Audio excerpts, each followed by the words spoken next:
Le jeûne du 10 Tevet, le prochain jeûne qui se présentera, puisque nous venons hier de célébrer Rosh Chodesh Tevet, donc dans une dizaine de jours, nous aborderons ce jeûne du 10 Tevet.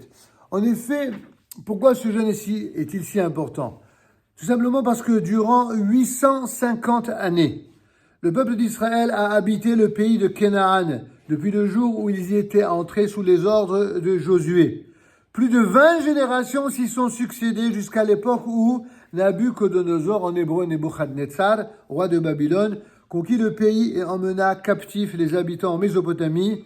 Sur ces 8 siècles et demi, 440 années se sont écoulées jusqu'à la construction du temple de Salomon, Shlomo HaMelech, et 410 années jusqu'à sa destruction par les Chaldéens.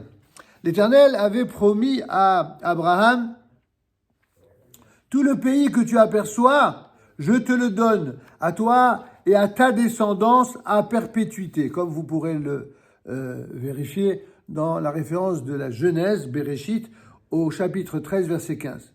Mais cette promesse était assortie d'une condition qui apparaît dans le Sefer Vaïkra, dans le troisième livre, le Lévitique, au chapitre 20, verset 22. Observez toutes mes lois et tous mes statuts, il faudra que vous les exécutiez afin qu'il ne vous rejette point ce pays où je vous mène pour vous y établir. De même, dans le Lévitique 18, 28, il est dit: craignez que cette terre ne vous vomisse si vous la souillez, comme elle a vomi le peuple qui l'habitait avant vous. Rachid remarque à ce propos: on peut comparer cela à un fils du roi à qui l'on fait manger une chose répugnante. Elle ne se conserve pas dans ses intestins, ceux-ci la rejettent. Ainsi, le Saint béni soit-il ne garde pas ceux qui transgressent sa loi. Ceci est rapporté d'ailleurs dans plusieurs autres endroits de la Torah. Cette terre-là vomira ses habitants. De quels habitants s'agit-il? De ceux qui sont étrangers à cette terre.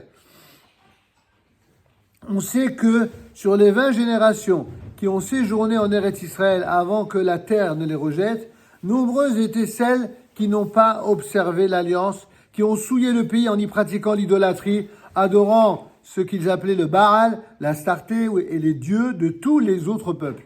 De même, tous les chefs des prêtres et le peuple multiplièrent leurs félonie en se livrant à toutes les abominations des peuples qui y vivaient avant eux et souillèrent la maison de l'Éternel, sanctifiée par lui à Jérusalem.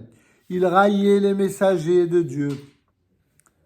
Ils dédaignaient ses paroles et tournaient en dérision ses prophètes jusqu'à ce que le courroux de l'Éternel s'accrût contre son peuple de façon irrémédiable, comme on le voit dans le livre de Divrei Hayamim, des Chroniques, au deuxième livre des Chroniques, au chapitre 36.